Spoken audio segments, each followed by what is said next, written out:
La suerte que corre en vida un artista también depende bastante de la relación que tiene su producto con los gustos del mercado del momento.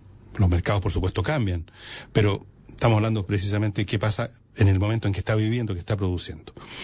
Un segundo factor que voy a considerar aquí, y bien importante, es el temperamento, el carácter del artista. En esta materia voy a usar una categorización que usaba a propósito de grandes artistas, el escritor Cortázar, Julio Cortázar, ¿no se llamaba Julio? Creo que se llamaba Julio, sí, Julio Cortázar. Él en alguna de sus cuentos, historias, él dividía, y creo que tiene un libro que se llama así, de famas y cronopios, cuentos de famas y cronopios. Él llamaba famas a esas personas, y usted debe conocer más de una, que se hacen notar, que tienen presencia. Si entran a una sala, a un lugar donde hay gente conversando, se hace notar que entró. Suelen acaparar la conversación. Suelen sacarle mucho partido a lo que dicen, aunque no sea tan especialmente brillante, pero le dan peso a todo lo que hacen, a todo lo que dicen, le dan una reverberación. O sea, tienen, como decía un amigo mío, un enorme departamento de publicidad, digamos. Sueltan un erupto, bueno, y la gente cree que es la Quinta Sinfonía, digamos eso. Esos son los famas. Un personaje como de caricatura nuestro que era un fama era Pepe Cortisona. ¿Se acuerdan el personaje de Condorito? Pepe Cortisona, o sea, un tipo fachandoso. Ese es el fama. Y después estaban los cronopios. Yo soy un cronopio, dicho sea de paso. No soy fama, para nada. Me conocen porque hago un trabajo público, pero yo no soy fama. El cronopio es el polo opuesto. El cronopio es una persona para adentro, una persona que no se nota cuando entró o salió de un lugar, salvo que sea muy grande, que es un poco lo que pasa conmigo, pero fuera de eso yo desaparezco inmediatamente. No es el que protagoniza la conversación. Si trabaja en un programa con otras personas, el que se suele ir quedando como atrás y que interviene menos, y en un tono más tranquilo, más frío. Tiene menos llegada con el público, tiene menos llegada con su entorno. El cronopio es quedado, por así decirlo, es un poquitito de bajo perfil, como se dice ahora. El cronopio puede que se note porque por último, por lo que hace, pero mucho menos de lo que lo haría un fama haciendo lo mismo. El fama le sacaría mucho más partido. El cronopio, entonces, no es un tipo que produzca inmediata simpatía y atracción, y por lo tanto lo que haga tiende a disminuirse por su propio carácter. Bueno, hay artistas cronopios. El artista cronopio es, pongamos, el poeta que escribe su poesía y la guarda en un cajón, simplemente.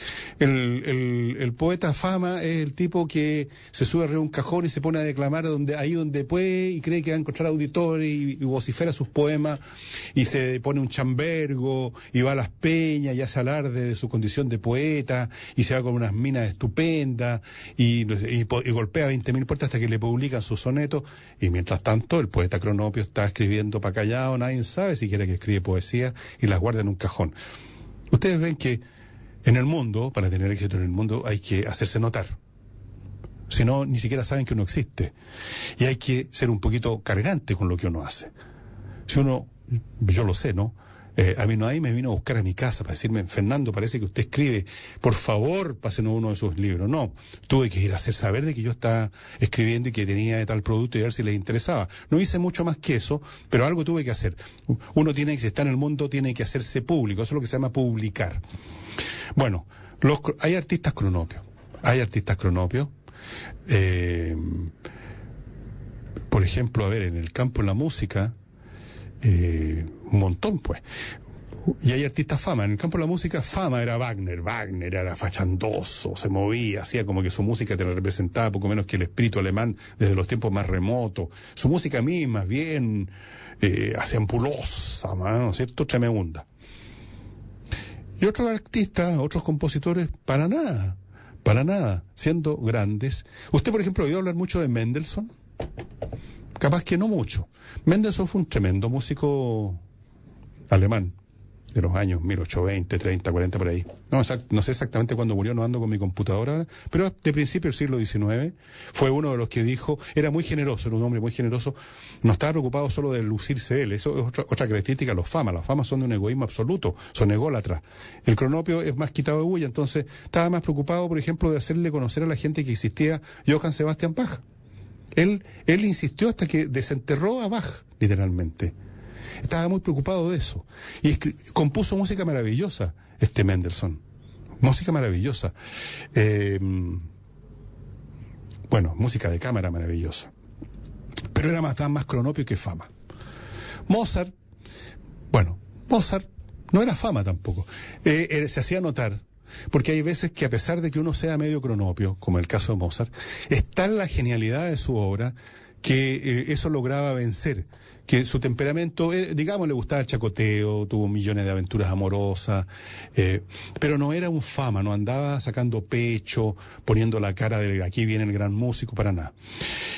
¿Para qué hablar de Papá Haydn? Pues por algo le decían Papá Haydn. ¿No es cierto que hay un tono como de desdén, así como de tomarle un poco la pata a alguien cuando le dicen Papá Haydn? Uno de los grandes músicos de la historia de la música, Papá Haydn. ¿Por qué? Porque Haydn era un tipo sencillote, que no hacía escándalo tampoco con su cuestión. Eso vino después también, entre en el campo de la música, los músicos románticos envueltos en una aureola así de grandes héroes. Lo mismo ha pasado con la pintura, lo mismo ha pasado con la literatura. Hay un montón de grandes escritores que ustedes los conocen porque han hecho de su vida también un poco un espectáculo público. Por ejemplo, yo creo que Neruda era un fama. Neruda era un fama de principio a fin. Neruda era un tipo que le gustaba que en su casa a la hora del almuerzo hubieran 20 tipos chupándole los calcetines. Era un tipo que le gustaba rodearse de seguidores, tener un séquito. Era un tipo, digamos, que sacador de pecho, un tipo, bueno, grave, así, ¿no? Esa voz que tenía.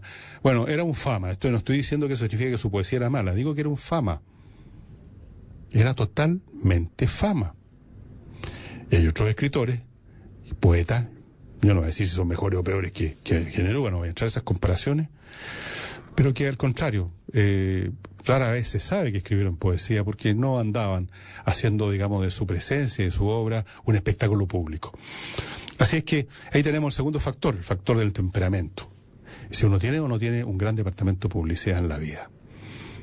Y yo les aseguro que hay bastantes personajes que tienen una obra bastante insustancial, pero que se mantienen en el primer plano por el departamento de publicidad. Ahora, una vez que se mueren, desaparecen completamente.